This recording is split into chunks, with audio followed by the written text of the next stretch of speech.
अस्सलाम वालेकुम वीवर्स, मैं आफाक अहमद हूँ और आप देख रहे हैं स्मार्ट बर्ड फार्म। वीवर्स, अभी आपको पता है अपना अगस्त का महीना स्टार्ट हो गया है माशाल्लाह। और 14 अगस्त करीब है, यौम आज़ादी हमारा। पहले से सब लोगों को मुबारक यौम आज़ादी।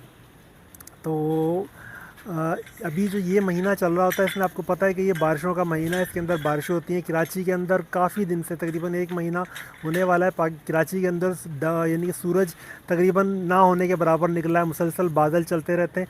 अच्छा, ये मौसम इस तरह का अगर आप पंजाब साइड पे जाके किसी को बताते हो ना, तो वो यकीन ही नहीं करता कि यार इस तरह का मौसम रहता है कि बादल भी हैं और हवा भी बहुत ठंडी चल रही है और बारिश भी नहीं हो रही। क्योंकि पंजाब साइड पे जब इस तरह का मौसम होता है तो ये लाजमी है, ये बारिश होगी। इससे 50% भी होता है तो इसका मतलब ये होता है बारिश होती है, यानी कि उन इलाकों में। यहाँ पर हमारे यहाँ माशाल्लाह ऐसा ज़बरदस्त निज़ाम रहता है कराची के अंदर कि मुसलसल बादल हैं, ठंडी हवा चल रही है और हल्की हल्की, जिसको हम फुहार कहते हैं, वो वाली बारिश भी होती रहती है दिन में कभी, यानी किसी टाइम में। और बारिश यानी कि खुल के बारिश भी नहीं होती और मौसम भी बड़ा ज़बरदस्त हुआ हुआ है, बहुत ज़बरदस्त मौसम हुआ हुआ है इस टाइम। तो ये बस आज का हमारा जो व्लॉग है वो बारिश के मुतालिक तो इतना नहीं है। एक कमेंट आया हुआ था, वो मैं असल में मसरूफ़ ज़्यादा था। मैं उस यानी कि सब्सक्राइबर थे, वो व्हाट्सअप के ऊपर कॉल भी करते रहे, मैं कॉल नहीं रिसीव कर सका। बहरहाल मैंने व्हाट्सअप बाद में सुन लिए थे, क्योंकि वो मुझे बताया था, घर वालों ने कमेंट्स आए हुए थे। तो वो कमेंट मैंने सुने, वो जावा के मुतालिक यानी कमेंट्स थे। और वो यानी कि बताना ये चाह रहे थे कि जावा जो है ये बहुत अच्छी ब्रीड करता है। क्योंकि मैंने पिछला जो व्लॉग बनाया मैंने कुछ बताया कि जावा की कुछ, यानी कि जावा के अंदर कुछ खामियां हैं या कुछ जावा की जो इसके बैड फैक्टर्स हैं, मैंने इसके ऊपर एक वीडियो बनाई थी। तो इसमें एक तो मैं क्लियर कर दूं जो हमारे सब्सक्राइबर थे, कि भाई मैं बहुत सारी वीडियोस जावा की अच्छी ग्रोथ के और अच्छी, यानी कि यूँ समझ लें कि ब्रीड के मुतालिक बना चुका हूँ। और उस के कुछ बैड फैक्टर जो हैं उनको भी बताना ज़रूरी होता है, वो इसलिए मैंने एक वीडियो बनाई थी। क्योंकि ऐसा है नहीं कि कोई भी परिंदा उसमें कोई बैड फैक्टर ना हो। कोई भी काम होता है, ये तो आप लाजमी सी बात है, इतना समझना चाहिए कि कोई भी काम होता है उसके अंदर कुछ गुड फैक्टर होते हैं तो कुछ बैड फैक्टर भी होते हैं, जिनको आप मुश्किलात कह सकते हैं उस काम की। ठीक है ना। तो जावा के अंदर भी कुछ ऐसा है, बहुत सारे लोग ऐसे हैं कि जावा का उनके पास बहुत अच्छी ब्रीड आ रही है, और बहुत सारे लोग ऐसे हैं कि जिनके पास ब्रीड अच्छी नहीं आ रही है। ये इसका अंदाज़ा इस चीज़ से लगाया जा सकता है कि अगर सबके पास बहुत अच्छी ब्रीड आ रही हो तो जावा बहुत तेज़ी से बढ़ जाता है। फिर जैसे फिंचेस बढ़ती हैं, यानी ये फिंचेस के बड़े बड़े सेटअप लग जाते हैं, लोग 500 500 हज़ार पेयर जो सा है वो डाल लेते हैं। ठीक है ना, ऐसा हो जाता है। लेकिन जावा उस तरह ब्रीड नहीं करता। मेरा मकसद सिर्फ ये था, जो वीडियो मैंने बनाई थी, कि भाई जावा और फिंच में बेसिक कुछ फ़र्क है। बहुत सारे लोग इस चीज़ को, दोनों को एक ही तरह गिन रहे होते हैं। यार हमने अगर फिंच को ब्रीड करवाया है तो जावा भी फिंच की ही एक नस्ल है, एक फिंच ही है एक तरह की। तो इससे इसको ब्रीड करवाना भी वैसे ही आसान होगा जैसे फिंच को है। लेकिन ऐसा नहीं है, जावा में और फिंच में खासा फ़र्क है। वो फ़र्क ही मैंने यानी बताने की कोशिश की थी। अच्छा, इसमें कुछ चीज़ें जो यानी कि उन्होंने निशानदेही की वो मैं आपको बतला देता हूँ। वैसे मैं पिछले कुछ व्लॉग्स में उसके बारे में बतला चुका हूँ मैंने, बल्कि जो जावा की एक बेहतरीन एवरी के हिसाब से मैंने अपने वो भांजे के सेटअप पे वीडियो बनाई थी। मैंने उसमें आपको बतलाया था कि इसके लिए टम्परेचर को मेंटेन रखना इंतहाई ज़रूरी है। अगर आप टम्परेचर को अच्छे तरीके से मेंटेन कर सकते हो जावा के अंदर, तो आप बेहतरीन ब्रीड ले सकते हो, 12 महीने भी ले सकते हो। अगर आप टेम्परेचर को सही तरीके से यानी कि आप मेंटेन नहीं कर सकते, यानी कि जावों को मतलूबा जो टेम्परेचर है वो है 25 से 35 डिग्री तक, यानी कि बहुत ज़्यादा गर्मी नहीं और बहुत ज़्यादा ठंड नहीं। और हवा भी ज़्यादा तेज़ हवा जावा को नहीं लगनी चाहिए। जैसे कराची में चलती हैं, तो आपका फार्म ऐसी जगह पे हो जहाँ पे डायरेक्ट सीधी हवा जावा को हिट ना कर रही हो, आपके केजेस को हिट ना कर रही हो, ऐसी जगह ना हो। यानी कि कहीं से रुकावट, यानी कि ऐसा है कि वेंटिलेशन ठीक हो, हवा का क्रॉस हो, अंदर घुटन ना हो, ऐसी जगह हो। लेकिन ऐसा ना हो कि तेज़ हवा चल रही हो वहाँ पर, ऐसी जगह ना हो। ठीक है, टेम्परेचर 25 से 35 डिग्री तक। धूप जो है वो कम अज़ कम भी दिन में 3 घंटे धूप फार्म में आनी चाहिए।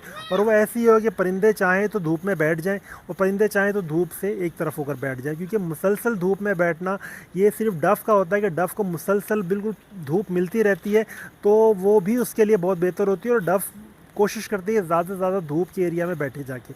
लेकिन जो दूसरे परिंदे होते हैं वो कुछ देर के लिए धूप में बैठते हैं और फिर वहाँ से हट जाते हैं, 5-10 मिनट बैठेंगे।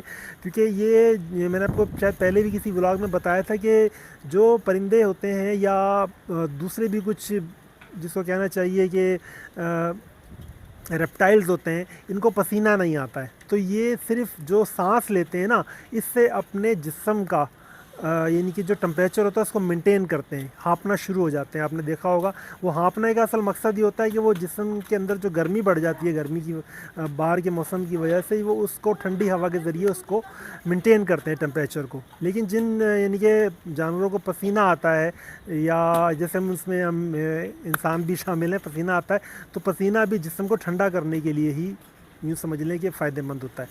तो इनमें यानी परिंदों में भी ऐसा है कि इनके पसीना नहीं आता है, तो ये अपने जिस्म को इसी तरीके से ठंडा करते हैं। ये परों से ढका हुआ होता है, आपको पता है, तो ये जिस्म इनका जब गर्म हो जाता है तो ये उसको उस तरीके से यानी कि ज़ोर ज़ोर से सांस लेकर ठंडा करते हैं। या पानी में, जैसा कि हमारे जावा बर्ड है, ये तो नहाने का बहुत शौकीन होता है। अगर गर्मी हो और यानी कि आप धूप के टाइम पे यूँ समझ लें कि 12 से 3 बजे का जो टाइम है, जब सख्त धूप होती है, आप उस टाइम में इसके लिए अगर आप पानी रख देते हैं ना, तो ये इसके लिए यूँ समझ लें कि बहुत आइडियल सिचुएशन है। यानी कि उसमें ये धूप भी सेक सकता है और साथ में नहा भी सकता है। उसमें यह होता है कि जब धूप नहाया तो फ़ौरी तौर पे अपने को झाड़ेगा, साफ़ करेगा और धूप में जाके अपने आप को सुखा लेगा, ठीक है ना। उसमें उसको हवा भी लग रही है उसको, यानी कि वो आइडियल सिचुएशन होती है इसके लिए, जावा के लिए। तो अगर आप इस सिस्टम को मेंटेन रख सकते हैं अपने फार्म में, यानी 25 से 35 डिग्री सर्दी में, गर्मी में ये टेम्परेचर रहे, ठीक है। सर्दियों में तो मुश्किल हो जाता है टेम्परेचर को, लाजमी बात है टेम्परेचर को कम करना, तो फिर भी हमारे किसी इख्तियार में होता है कि हम परिंदों को यानी कि इस तरीके से ढक के धूप से बचा लें, तो वहाँ अंदर के आपके जो एवरी के अंदर का टेम्परेचर मेंटेन हो जाता है।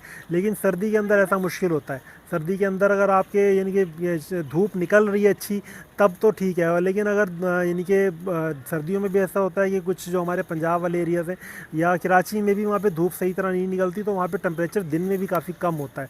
तो वहाँ पर इन दिनों में जब ऐसा सिस्टम होता है, तो उन दिनों में आपको बेहतर ही होता है कि आप थोड़ा टाइम के लिए ब्रीड इसकी रोक दें, ठीक है ना। गर्मियों में आप ब्रीड ले सकते हैं अगर आप टेम्परेचर मेंटेन रखते हैं, तो 25 से 35 डिग्री मेंटेन रखते हैं तो आप उसमें इससे अच्छी ब्रीड ले सकते हैं, ठीक है। बाकी कुछ विटामिन्स और जो इसकी कैल्शियम्स की जो ज़रूरियात हैं, वो उसके ऊपर बहुत सारी वीडियोस मेरी बनी हुई हैं। वो आप पीछे मेरे यानी कि यूट्यूब चैनल पर जाके देखेंगे तो बहुत सारी वीडियोस के मुतालिक बनी हुई हैं कि मौसम के एतबार से इसकी खुराक के अंदर जो तब्दीली करनी है, विटामिन्स कौन से देने, ये सब आप देख सकते हैं इंशाल्लाह। पूरी यानी कि मैंने काफ़ी सारी वीडियोस बनाई हुई हैं। और अगर आपको फिर भी लगे कि भाई कुछ कमी है, तो कमेंट बॉक्स में पूछें, मैं दोबारा वीडियो बना दूंगा इसके लिए, ठीक है व्यूअर्स। तो ये वो यानी कि हमारे जो सब्सक्राइबर हैं, उन्होंने काफ़ी फ़िक्रमंद थे, उन्होंने कई दफ़ा फ़ोन किया, तो उसके लिए मैंने ये एक वीडियो बना दी है। और कोशिश की है कि इंशाल्लाह जो जावा के मुतालिक जो किसी को शिकायत है वो पूरी हो सकें, ठीक है। तो व्यूअर्स अभी के लिए इजाज़त चाहूँगा, ठीक है जी। और चैनल को मेरे सब्सक्राइब कर लें, बेल नोटिफिकेशन को लाजमी ऑन करें, ताकि आपको ऐसी इन्फॉर्मेटिव वीडियोज़ मिलती रहें। अल्लाह हाफिज़।